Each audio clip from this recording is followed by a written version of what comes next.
नमस्कार, मेरा नाम डॉक्टर अंशुम अनेजा अरोरा है। मैं पल्मोनोलॉजिस्ट हूँ। आज हम बात करने वाले हैं इंसोम्निया या अनिद्रा के बारे में। अगर आपने कभी रात को करवटें लेते वक्त ये सोचा है कि नींद क्यों नहीं आ रही, सब कुछ तो ठीक ठाक चल रहा था, अचानक से नींद कहाँ चली गई, तो आप अकेले नहीं हैं। इंसोम्निया या अनिद्रा एक बहुत ही कॉमन स्लीप डिसऑर्डर है जो लाखों करोड़ों लोगों को अफेक्ट करता है और इसके सॉल्यूशन भी काफ़ी कॉमन है और बहुत आसान है अगर हम सही चीज़ों का पालन करें। तो आज मैं आपके साथ 5 ऐसे सवाल शेयर करूंगी जो मेरे पेशेंट्स मुझसे पूछते हैं और जिसमें इंसोम्निया या स्लीप प्रॉब्लम्स के आंसर्स छुपे हैं। सो पहला सवाल ये रहता है कि इतनी थकावट होने के बावजूद भी हमें नींद क्यों नहीं आती।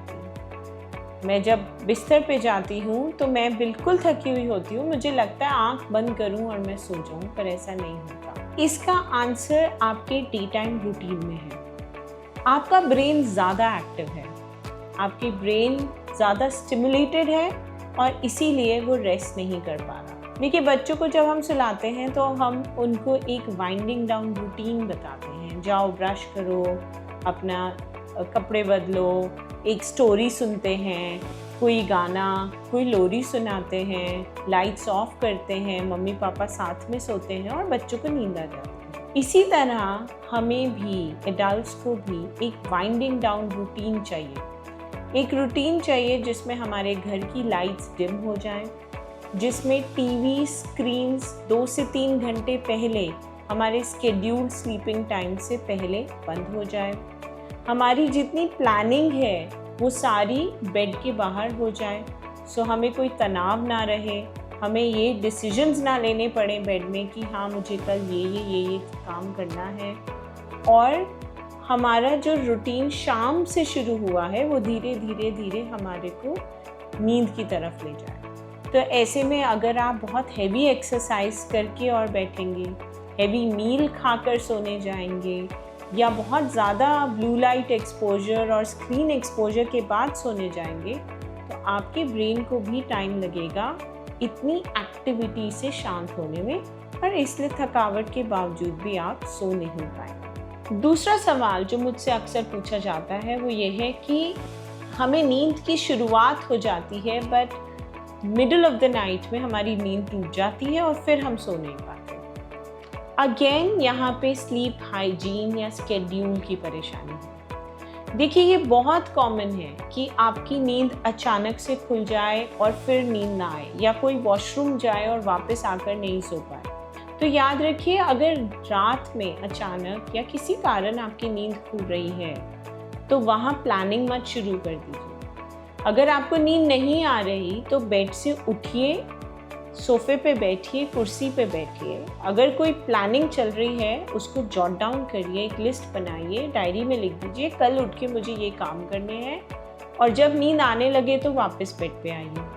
अगर फिर भी नींद नहीं आ रही तो हल्का म्यूज़िक सुन सकते हैं, पर लाइट से एक्सपोज नहीं होंगे, स्क्रीन्स को ऑन नहीं करेंगे, बिकॉज देन स्लीप ऑनसेट फिर डिले हो जाएगा। स्लीप एक स्टेजेस में आता है, स्लीप साइकिल होती है जिसमें हम हल्की नींद से लेकर गहरी में जा रहे हैं। जब हल्की नींद शुरू होगी तो अल्टीमेटली आप खुद ही गहरी नींद में स्लिप हो जाएंगे। थर्ड क्वेश्चन जिसको मैं एड्रेस करूंगी वो ये है कि क्या हमारे दिन की नींद हमारी रात की नींद को अफेक्ट करती है? बिल्कुल करती है। अगर आप दिन में 20 मिनट से ज़्यादा की नैप लेते हैं ना, नैप का डेफिनेशन ही 20 मिनट्स है, यानी वो नींद जो आपको इमिडिएटली रिजुविनेट कर दे, एनर्जाइज कर दे, पर कंप्लीट स्लीप साइकिल तक ना जाए। सो अगर आप नैप 20 मिनट से ज़्यादा लेते हैं या आप दोपहर को 3 बजे के बाद नैप लेते हैं तो वो डेफिनेटली आपकी रात की नींद को डिले करेगी, आपको नींद नहीं आएगी। इसीलिए अगर आप नैप्स ले रहे हो तो उसको इस रिस्ट्रिक्शन में रखिए, एंड देन आपकी रात की नींद जो है वो हेल्दी स्लीप हो सकती है। एक और सवाल जो बहुत लोग पूछते हैं वो ये है कि क्या सिर्फ आदतें बदलने से, स्लीप हाइजीन से, क्या सिर्फ काउंसलिंग से हमारी इंसोम्निया ठीक हो सकती है या हमें दवाइयों की ज़रूरत ही पड़ेगी? तो ये याद रखिए कि मेजॉरिटी ऑफ स्लीप प्रॉब्लम जो इंसोम्निया रिलेटेड है वो सिर्फ और सिर्फ गलत आदतों से शुरू हुई होती है। तो मेजॉरिटी केसेस में हम ये चेंज कर सकते हैं। हम स्लीप हाइजीन के डूज एंड डोंट्स को फॉलो कर सकते हैं।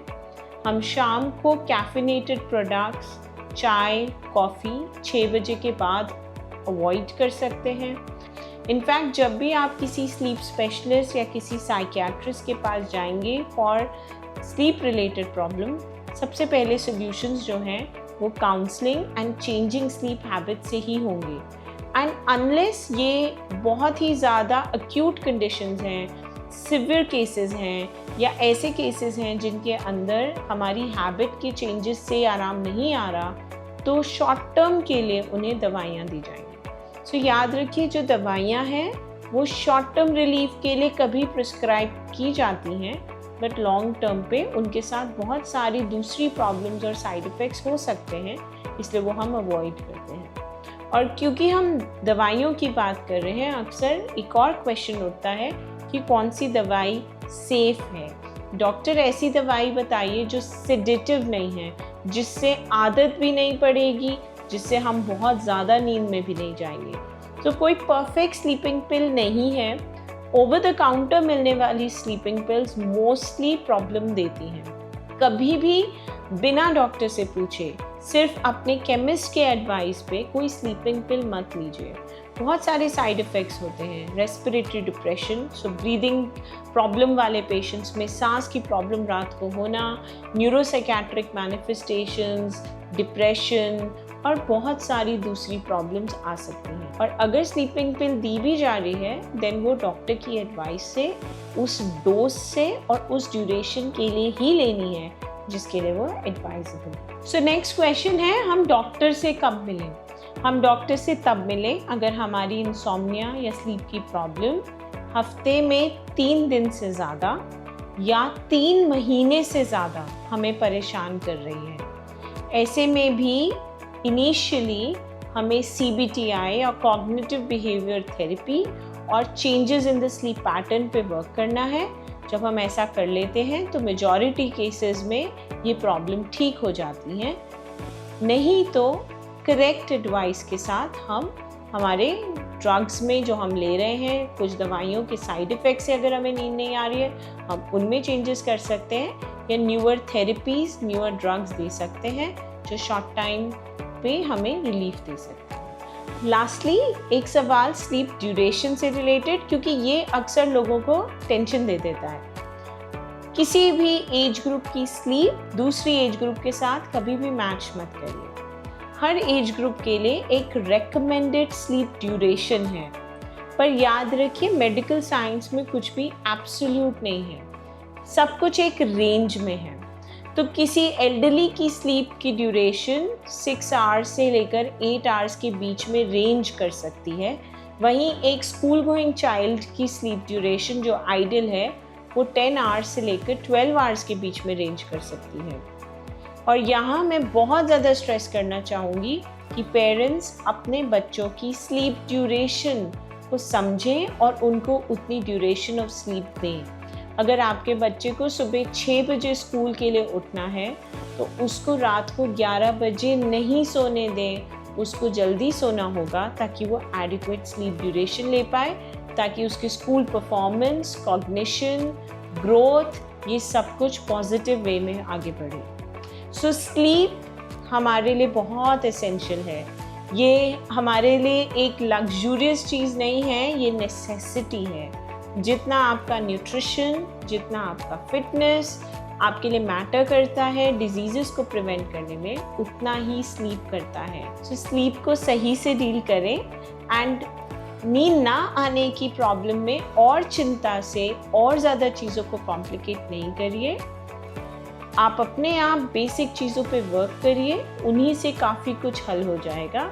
नहीं तो डॉक्टर से मिलिए, कॉग्निटिव बिहेवियर थेरेपी लीजिए and if needed then right kind of pharmacological support भी लीजिए। सो विद दैट आज के लिए थैंक यू और जल्द ही एक नए टॉपिक के साथ फिर मिलेंगे।